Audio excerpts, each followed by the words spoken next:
This is Colin Dijs, and in this video you'll see a live masterclass recording. For the entire month of December, every day I will give you a specific part of the masterclasses. I will prepare a playlist to the site, so no matter when you're watching this, you can click on the playlist, go to the next video, part 1, part 2, part 3, part 4, until the masterclass is completed, and then there will be a next one available. If you want to attend these masterclasses live with me, ask your questions all about native ads, check the link in the description below for very affordable group coaching. I hope you enjoy, and if you have any questions, feel free to drop them down in the comments below. What is the problem? Most likely.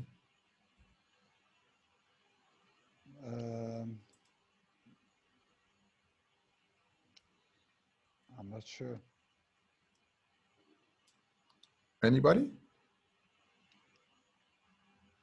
Willie? I think it is the reach. It is the what? Reach. Reach. And why is it the Yes. reach? Because to make a profitable campaign, you go lower the bid. So when the CTR is not good, you keep lowering the bid, but you in the end you get no reach. Fair enough. That's correct.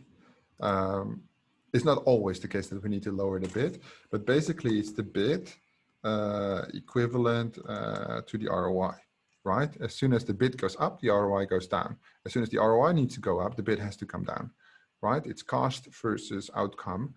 And that balance always has to be there. So the whole, I think, 1 hour, 25-minute podcast, he only mentioned this for like 2 minutes.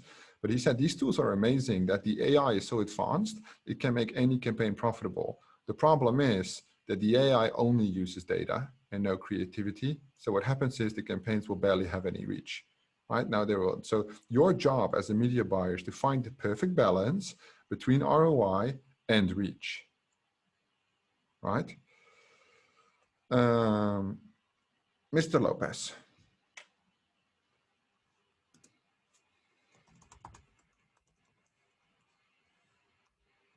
Two scenarios for you.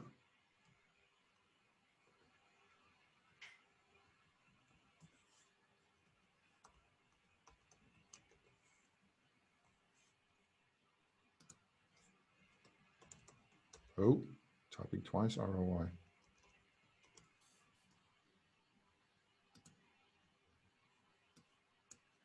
Which situation would you prefer?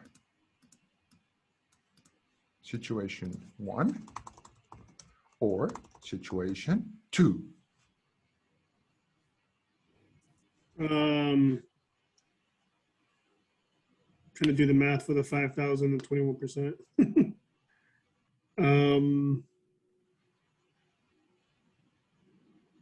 I mean, situation 1 looks more appealing. Why? Low spend, high ROI. Okay. What do we need to think about first before we try and resolve this query? Can you ask that question in another way? Yes. What do you need to think about before I'm just not choices? Yeah. Yeah, I know Murad knows because I've done this exercise with him over 50 times.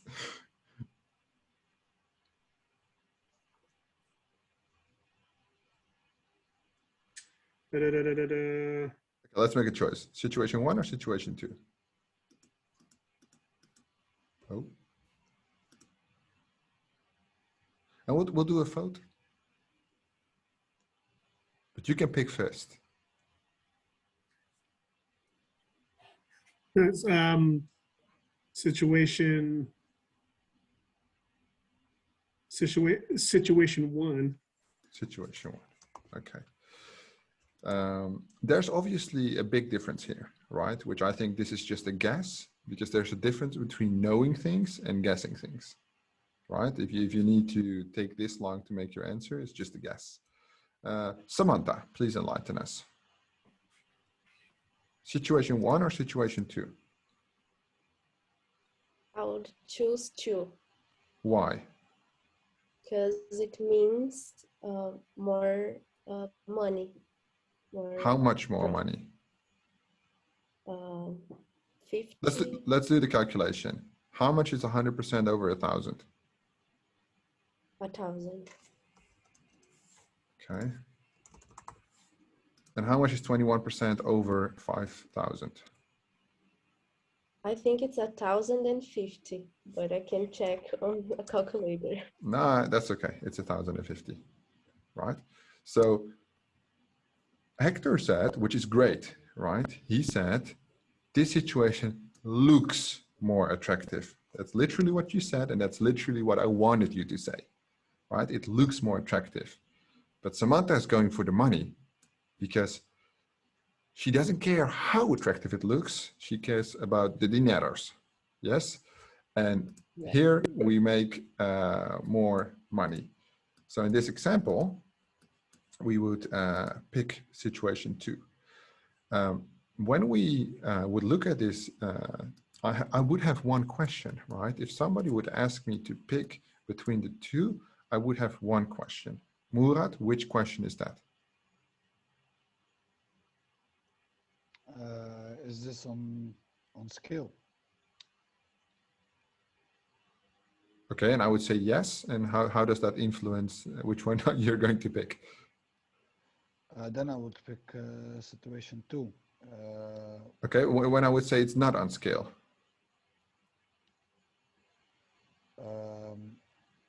Then I would pick situation 1. Why? As we are scaling, then we have the golden rule that our ROI always goes down. Yes. So on situation 1, we have more room. Okay, makes kind of sense. Not the answer I was looking for, but you were in the area of what I'm looking for. Mr. Roncini, you were excited to assist there.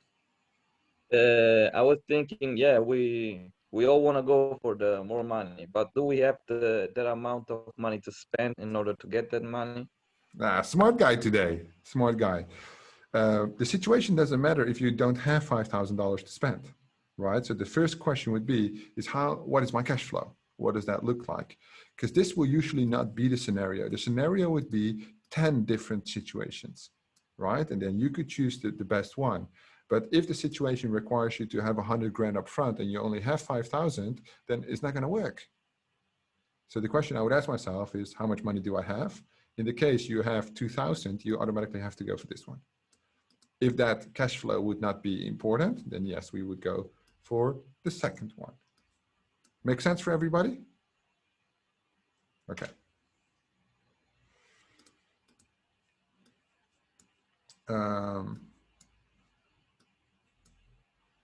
I have another one, another funny one. Mr. Lopez, are you ready for redemption? We always have to give it a shot, yeah? Always have to keep trying. Okay.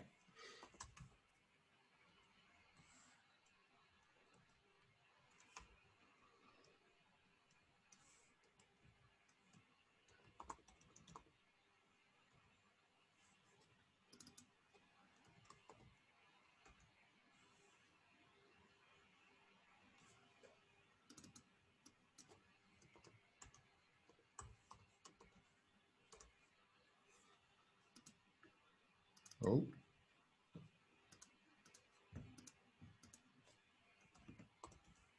How old are you, Mr. Lopez? 24. I wish. Okay, let me do 39. You want to enjoy the money at least a little bit. Let's do 15 years. I wish I was 24. Let me give you 2.5 million. Yes. What would you pick? $1,000 right now with the interest rate of 6.8% gains, or you wait 15 years and you get 2.5 million. 1,000. For the rest of my life, or for just in the next 15 years? No, you need to wait 15 far years as and the then you get $1,000 to, goes. yeah, no, you get $1,000 right now and the interest rate is locked in. Mm, 4, 5, 6, 7, 8, 9, 10, 11, 12, 13, 14, 15.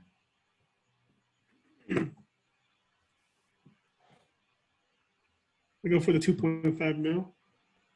2.5 mil, you sure? Well, not when you ask me like that.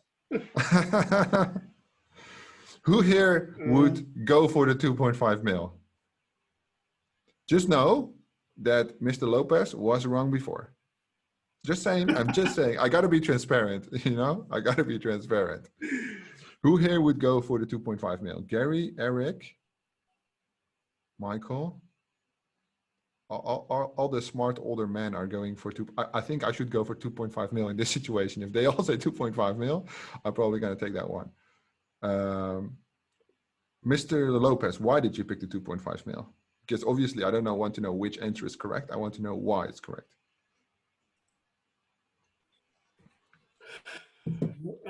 Just,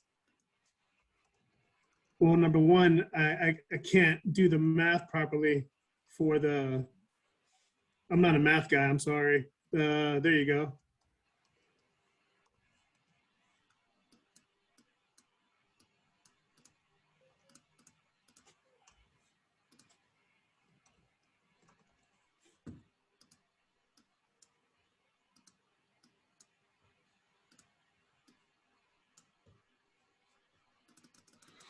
It appeared that it was a lot less than I thought it would be. So you would need a lot more cash to start with for it to compound faster. I thought it would compound a lot faster. So I just did it on my phone and I was like, man, that's little. So you chose well this time. If you, however, would start with, let's say, maybe 10K, it's not enough. 100K, yeah, that's more significant already. Still, with the compounding, it would go quite rapidly. Anyway, I have another question for you, Mr. Lopez, because now it's 1-1. You lost one, you won one. Now we need a final conclusion, right? But you're confident. I can see it. You're confident. Money now or money later?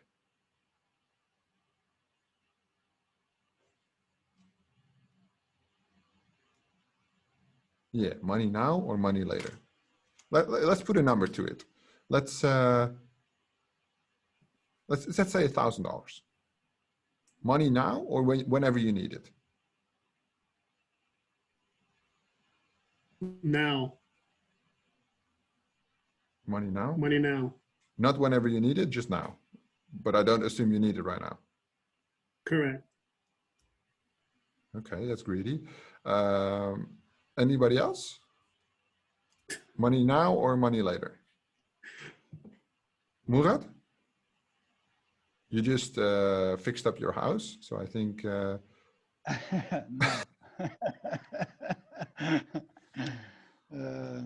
Yeah, it's how you state it. If you say... No, I'm stating it like so. Money now or money later, $1,000. So money now or whenever you might need in very big trouble and you need $1,000, then I'll be there and I'll hand it straight over you. I'll take care of it for you. Last one. The last one. So I will take the money for you, and then when you need it most, I'll be there to deliver it to you. Yeah, yeah. Who would trust me with safekeeping of the money? Oh, come on, guys. Oh, this hurts. That's a trick question.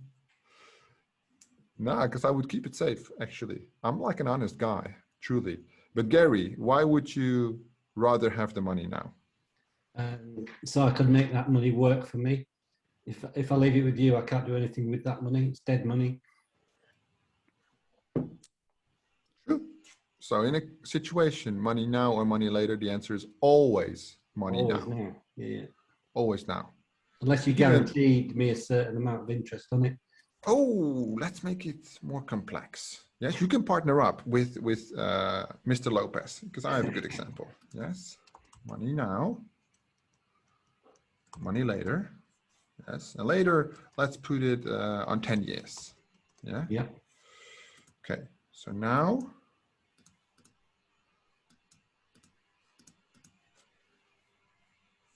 I will give you $1,000. Yes, times you'll get an annual yield again of 6.8. Yeah. Well, let's give you an annual yield of 20%. Let's go big. Yeah. Why not? So after 1 year, this is what you have: 2, 3, 4, 5, 6, 7.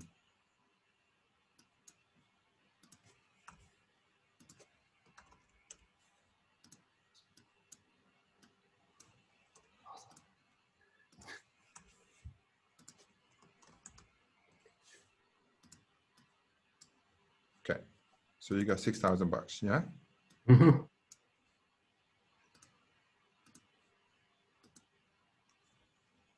I have to think about the trick question in my head for a second before I ask you if I'm writing it down correctly. So you'll make good gains. Yeah. Ah, yeah. That's it. That's it. Okay. So these are the fixed rates.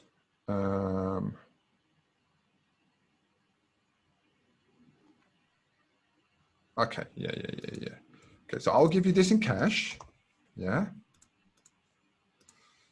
And after 10 years, I will give you less, obviously. I will give you $5,000 in gold.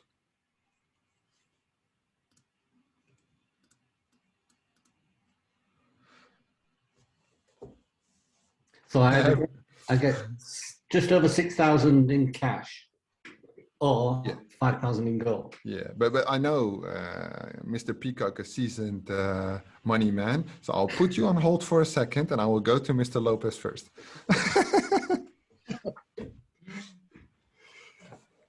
Because we need to train the mind.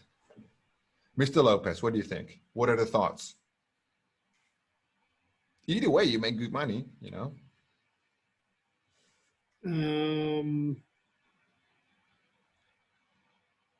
I take the 6K. The 6K in cash. Okay. Who else is going to take the 6K in cash?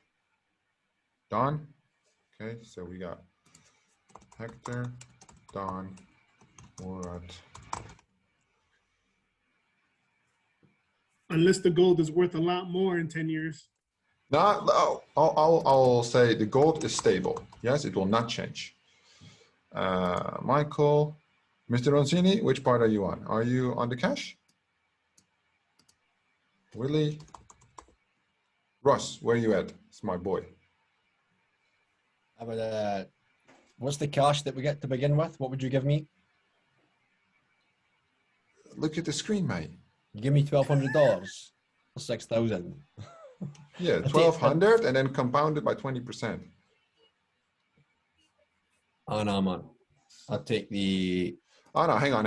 I need to change one thing because I messed myself up for a second. Yeah. I would. I messed myself up. Hang on. I need to change it to 2.5%. Doesn't matter. Doesn't matter, guys. Don't be stressed. You'll still get your money. No worries. I'm just going to alter the numbers just a slight bit. Okay, like this. Yeah, still the same. Just for the prep, you still get more money if you choose it cash. Okay, who else for the cash? Samantha, Eric, Ross, what are you gonna do? Gary for the cash? Taking the cash, man. You're taking the cash. Mr. Roncini. Where are my napkins? I think I'm about to cry in a second. Who is going for the gold? Who is going with me for the gold? Now, Willie, you cannot go for the gold. You already took the cash. You won both. That's smart. That's something else. Pedro is coming with me for the gold. Okay, perfect. Who else is coming with me for the gold? Janine. Right? Okay, so now the real big question is, why did I change the percentage, right? If we start there, then we obviously know why the percentage had to come down on the interest and the gold had to be stable, right? Because stable is the keyword, gold is the keyword, and a interest rate of 2.5% is also very important, right? Because the question is, Mr. Lopez, 1,280 is more than 1,000, yes? But in Yeah. 10 years, is it more than 1,000? No. Well, I don't know. Is it? Pedro, why would you take the gold?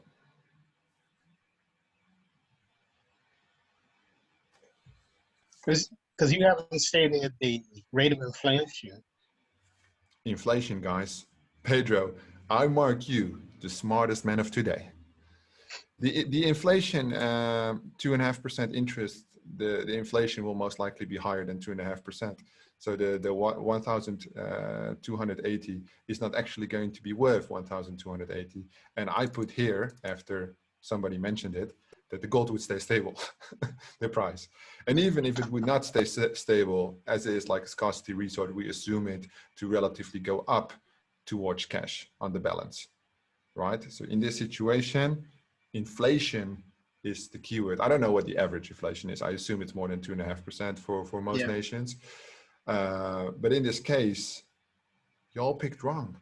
So it's not only about the benefit side, it's also about how the market develops over time, which inflation is basically when the interest rates come down on the banks, when banks want you to spend more money, you're not losing just the interest rate that you would normally receive for your money. You're also going backwards because the inflation is still there. So while the inflation might be 1%, your interest rate 2.5%, you gain 1.5%, you don't gain 2.5%. Now the interest rate comes down to 0.1%, or in my case, 0%. The inflation goes to 2.5%, I go minus 2.5%. So your cash is dead weight at that point. Pedro, smart guy. And that's it. That's everything for today. I know we had a blast. The quiz time is always wonderful, but I'm afraid I have to go. I appreciate you all participating. I will see you all on Tuesday. Have a great rest of your day. And don't forget to work the brain. Bye-bye.